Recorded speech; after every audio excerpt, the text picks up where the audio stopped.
green flag falls and they're on their way. With Byrne leading, Edmund chasing out after him in the number 6 car. So we're seeing the minis enjoying some racing at the moment. We saw Jimmy Morris do well in the previous race, the Super Sedanas. And now we're seeing Paul Byrne in the street stock lead away from Edmund, Davis, Harland, Arnott and Hopwood.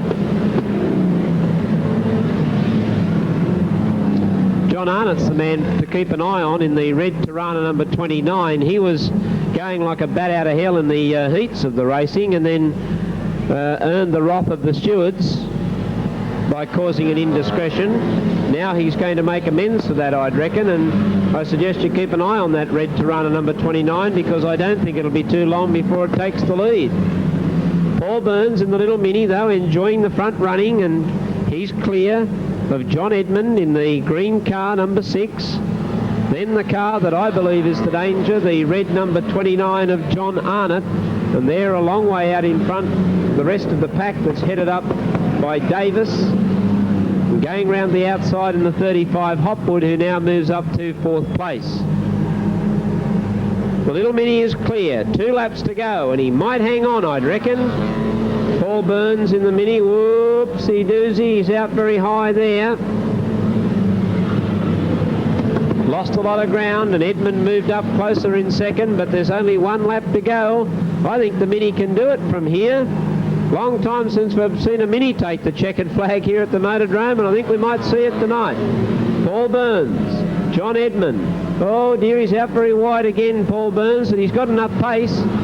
Certainly got the speed on them. Here comes John Arnott round the outside of Edmund. I don't think he's going to get there. Yep, here's the checkered flag, and would you believe it, the mini's done it. 12, Paul Burns.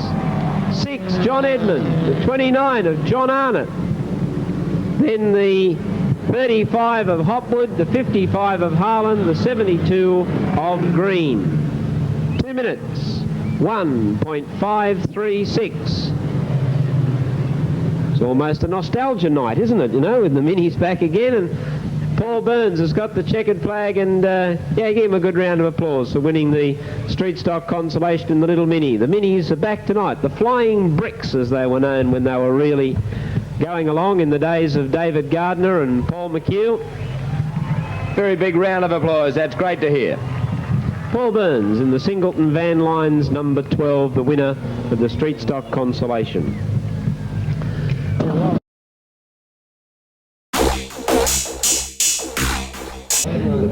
Alan Drummond and Stan Elliott up the front with Des Turnbull and Keith Wallman. Lindsay Cornwall in the 9, Angelo Cecil in the 16, Dennis Kime 18, Ray Tyler in the 71, then back to Billy Chapman, Paul Burns in the 12,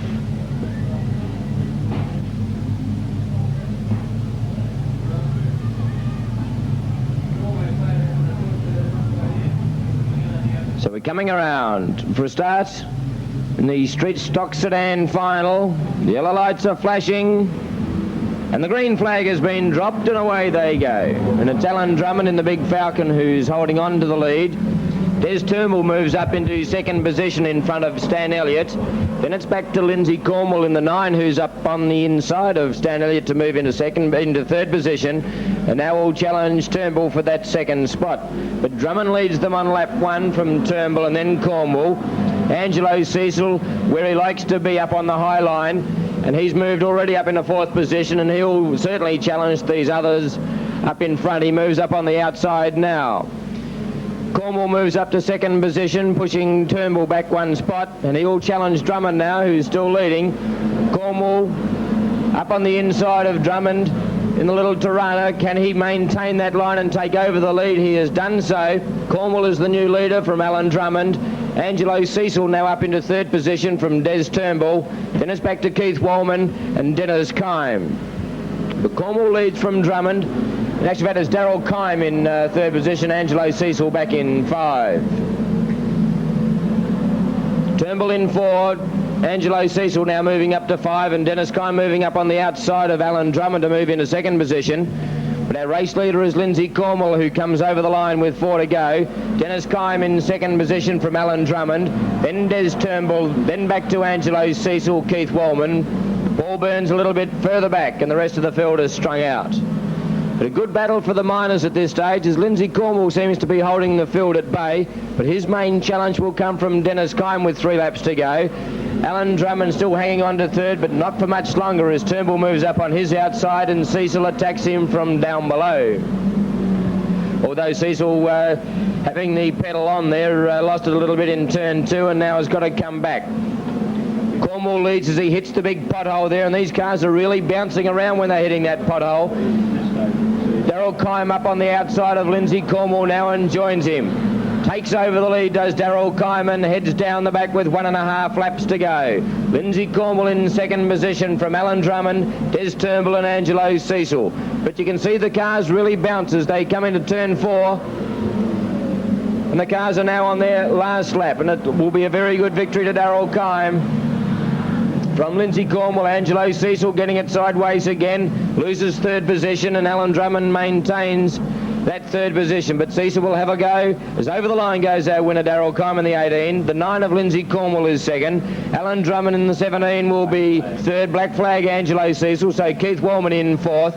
Then Bill Chapman, Paul Burns, and the rest are tailed off. But unaffected race in the time of 2:36.397 to Darryl Kime, with Lindsay Cornwall in second and Alan Drummond in third.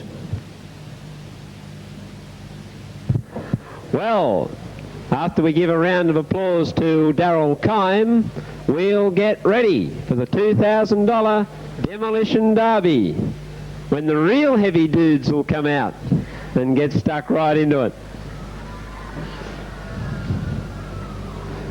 So, boys and girls, open up the eyelids and we'll get ready to count them down as soon as we park them on the fence.